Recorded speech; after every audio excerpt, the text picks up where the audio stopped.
Hi guys, I'm going to try to go through these notes fairly quickly with you. I've typed a lot of things in for you already because you might already have them from class. So let's start with Democritus. Democritus was the philosopher that started the conversation going that matter was made of something, and he coined the term atom. After Democritus, we have those three laws that we've already discussed in the 1700s, and then Dalton. I'll try to go through Dalton pretty quickly. I'm going to skim through a couple of the terms that we've already discussed or we're going to discuss again in the future.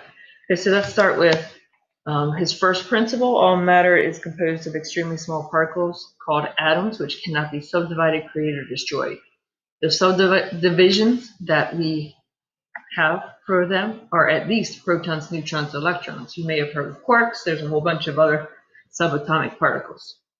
So it can be subdivided. He was wrong with that about that. He was off to a good start though. The atom can be created. So he said they couldn't be created or destroyed. We create new elements all the time, larger and larger elements in the process of fusion, like which occurs in the sun. A small hydrogen and a hydrogen might come together to make a helium. So that is fusion. The hydrogen bomb would also be fusion, but it takes a fission reaction to set off a fusion reaction, so we haven't used a hydrogen bomb in there yet. The atom can be destroyed in a process called fission. Fission is the splitting. You think about a fissure in the earth or the ground is a split. So the splitting of atoms would be fission. That occurs in the atomic bomb or in a nuclear power plant. That's how we get energy, lots of energy given off. So we have a bigger nucleus and it's broken into two parts. They don't have to be equally sized, but it's two approximately similar, not just a little tiny thing spit off. They kind of split in half-ish. That's fission. All right. Second one, atoms of the same element can have different properties. That is, atoms of a given element are identical in their physical chemical properties. That's false. They can have different properties because there's isotopes and there's ions. So we'll talk about those at length later on, another day. But isotopes, probably tomorrow, isotopes are the atoms of the same element that have a different number of neutrons. So if you look on the periodic table, you can see the number of protons. That's the whole number on the periodic table. So if we look at carbon, there's a 6 there. That's the number of protons. The number underneath is the mass, how heavy it is. And 6 protons distinguishes carbon from boron, because boron has 5. Boron can't have 6 protons ever, because then it would be carbon. So the number of protons is what identifies the element. So if we look on the example here, excuse me, carbon 12, 12 is the number of protons plus neutrons.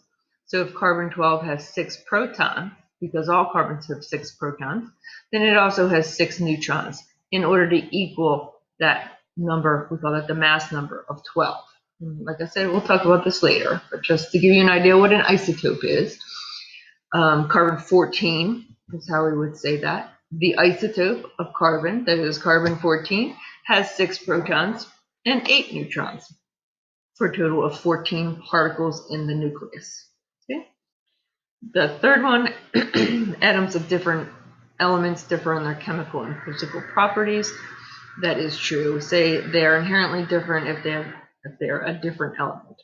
Number 4, atoms of different elements combine in simple whole number ratios to form compounds. We say that's true. That's the law of definite proportions that we talked about the other day. Definite proportions. Definite proportions up above. That's the second one listed above on that handout. And the fifth one is in chemical reactions, atoms are combined, separated, or rearranged, but never created, destroyed, or changed. What they're talking about there is when the atoms in a compound or a molecule come apart from one another, unbond, and then rearrange. That's what they're referring to there. So we say that's true because it says in chemical reactions, They're not created or destroyed, so that is true, the law of conservation of mass. The next scientist we'll talk about is J.J. Thomson in 1898. He built off of Dalton's ideas, but he was doing some experimentation. He was dealing with a cathode ray tube, and I'll show you a video of that in a second. He did prove the existence of electrons, so that helped us understand that the atom can be subdivided into subatomic particles. Let me show you that real quick. I'm probably going to skim through this because I don't need you to sit here for 3 minutes.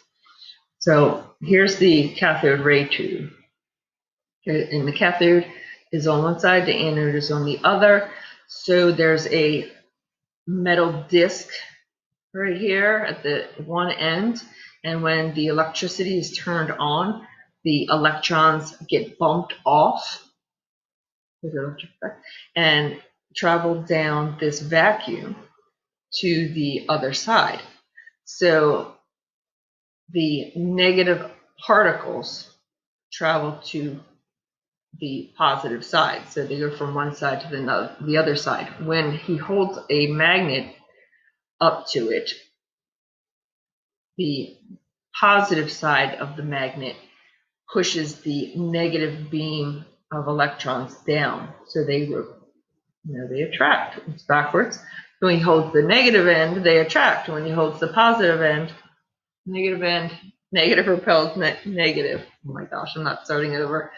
The negative side of the magnet repels the negative beam. Like charges repel, opposites attract. The beam is negative because when he holds the positive side, it's attracted. Whew. Opposites attract. Everybody knows that. So here's where he's holding. Let's see, we can get him holding the one side, not the other. Yeah. Well, there's repulsion. So he must be holding the positive side. He's pushing the beam down. Okay. That's the cathode ray tube,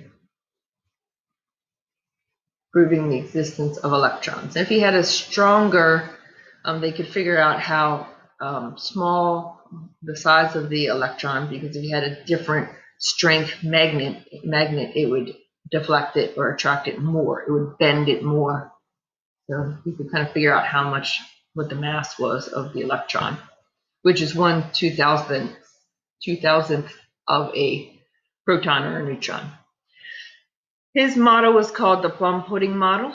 So there's two images down here that represent the plum pudding model. Because they knew that the atom was neutral, they found the negative particles called electrons, then they thought that the whole ball itself must be positively charged, and the charge was spread out throughout the atom. Those are the two ways pictured there that they're represented. Okay, they called it the plum pudding model. That was like fruit cake.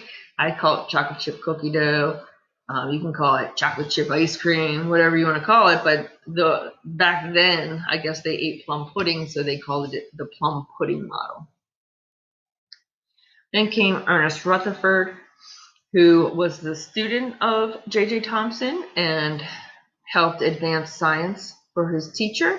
Even though he proved his teacher wrong, he made his teacher very proud. He did the gold foil experiment. And I'll show you an image of the gold foil experiment also. Let's start with what he's using with this gold foil. So there's a radioactive substance. So a lot of substances give off small particles when they undergo radioactive decay. One of these particles is an alpha particle. It's fairly heavy for a particle that's given off during radioactive decay. It has 2 protons and 2 neutrons, which is exactly what helium, the helium nucleus, has.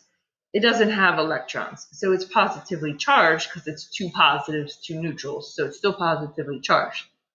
When he puts it in a box with a hole and it emits those alpha particles are shot out of that hole at a piece of foil. Foil can get extremely thin, so most of those alpha particles went straight through. Some of them were deflected, some of them bounced off, which made him believe that The deflected ones, if the beam is positive, the alpha particles are positive, and it's deflected, like charges repel like charges, so it must be deflecting off something positively charged.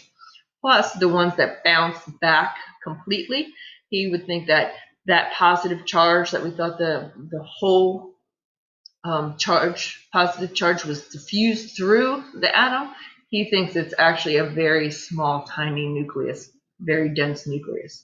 Let me show you a picture of the gold foil. Go back to the actual experiment. Here's your radium giving off your alpha particle. This little shield around a screen around the outside was like the screen on the cathode ray tube that glowed when the particles hit it. So all he's seeing is flashes of light when those particles hit.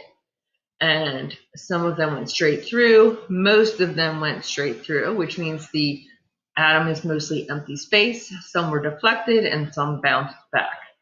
So if you look at the actual atom, this is what's happening. They're hitting the nucleus and either being deflected or bouncing straight back. So the core characteristics of the nucleus that we got out of this, I'll pause and type those for you. Here we go. So dense central portion of the atom. Nucleus contains all the mass. All the atoms, mass, atoms, apostrophe S, and very small volume, which means that it's actually very dense, more mass per volume. And then it's also positively charged. Maybe I'll put my apostrophe in there. Okay, so the positive particles were the protons, and this is what the model of the atom looks like. It's called the nuclear model because it now has a nucleus. Really, this is not the scale. So if you wanted to think about it in scale, it would be like in a marble in a football stadium. The nucleus is very small and dense, compact. Okay, scroll. And there's your picture of the gold foil experiment. And I think we can stop there because 4 is for another day. All right, see you guys later.